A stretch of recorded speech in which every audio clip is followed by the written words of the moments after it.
Okay, in our commitment letter, we said that we had read and understood the referral contact procedures, so we're going to run through them really quickly.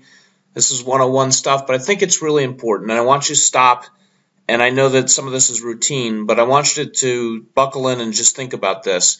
What happens in the first 10, 15 minutes from what my department does, from what the branch does, from what the agents do, that makes all the difference in the world. The speed to which we get to these clients and the accuracy of the information that we have at the time that we get there either seals the deal or loses us the opportunity. And so what we do at the outset is just so important. That starts with you're going to get a referral information sheet. Please read it and look at everything that's on there. There's often I know that I hear, hey, there's not enough information in there. We'd love to provide more information to you, but there is a lot of information in there. Often there are best times and preferred methods of contact. Please make sure that you're checking those out. If there's a preferred, contact of later tonight using a phone, but they've provided an email, nothing wrong with shooting a really quick email saying, I've got your information. I see that you'd like to be contacted tonight, and I'm going to be calling you. I'll be going to be calling you at 7. Please let me know if that's still a good time. But still, a quick, people respect and will feel good if we're contacting them quickly. Please use all the points of contact to establish communication. If you're having trouble reaching somebody and there's a cell and a home phone and an email, please use all of them. I know that we're getting into a world where we tend to email much more than we used to, but we need to establish rapport with these people, and often the phone is the best way to do that. So unless they're telling us not to, it's a good idea to be using the phone and continuing to call people and talk to them. That's always the best way to get rapport going. Keep a documented record of your communication attempts. I can't tell you how many times I get a bad survey saying, hey, I was never contacted, this person never got in touch with me. It's just a good practice for us throughout the entire referral to keep our contact attempts. Specifically, if you're sending an email, keep a folder for that so that you've got a copy of it. Unless the note specifically asks us to, contact all the referrals fast. Always use the referring source to establish rapport. So for USAA, that's the Movers Advantage program. Hi, I'm calling on behalf of the USAA Movers Advantage program. I'm your expert agent that was chosen by the program to represent you here in Annapolis, Maryland. Same thing for NFCU, it's the Realty Plus program. For a broker to broker, understand that the rapport may not be as built and the loyalty may not be as much as what we see with the other referrals. Other companies are doing exactly what we're doing. They're asking their agents to go out and find these people. So it may be somebody from an open house that's really not their best friend. And there's a loyalty and a rapport that needs to be built. But obviously, if you've got the referring agent's name, please call the referring agent first. I can't tell you how many personal referrals I've sent to our own company in which the agent, it's my name is there, I've provided the information for somebody to call me, and I never get a phone call asking me any questions about my client. I never get anything throughout the entire process telling me what's going on, and when it closes, I rarely even get a thank you. I know that we're all busy, and that sounds like, geez, I would never do that. But I've sent a lot of referrals in the company, and it's only happened once where somebody did contact me. So, be wary of that. There's a great opportunity in meeting that agent on the other end of the line, helping them make you, calling them and them helping you look good. If they like you, they're going to call that person and say, I just talked to Agent X from Century 21 New Millennium. They're fantastic. I think this is going to be great. What do you think?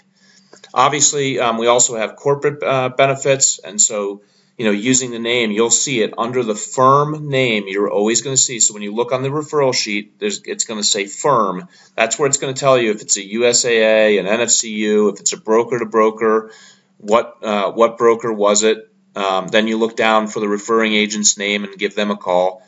Or if it's a corporate, that's where it's going to tell you that it's ExxonMobil or Lockheed Martin or Raytheon. Use the names. They know and trust that name. They came through that program. Build rapport by using that name. Remember that all listings are going to be competitive. Whoever calls first has a huge advantage. I would never delay on calling a listing, ever. and then discover a need in that conversation to follow up on the same day and send them some information, because that's just going to prove that, hey, I'm now with somebody who I just had a phone call with. 5 minutes later, I got a piece of information, and they're confirming when we're going to be able to spend a little more time together. It's just a really good practice that we need to make sure that we're doing. I just spoke to broker, and the specifics of it. You really have to establish that relationship. Don't always count on the fact that there's a real heavy relationship that was set there. There may not be very much loyalty to you, and they may be looking at other brokers while they're here. I would especially think that a broker would be something that you'd want to contact very quickly. Affinity, I'm going to edit it right while we're watching it. Emails or phone calls that include the program name and the file number. So if you're having trouble getting in touch with somebody, put right in the subject line USAA Movers Advantage, their name and the file number. You are going to get a greater response to that. When they see it, it looks just like what was sent to them from USAA, and it looks and feels right to them for them to open it.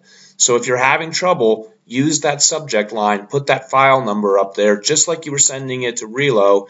We've found that when we are trying to reach out to clients and we do that, a lot of times they'll contact us back when we subject line things that way.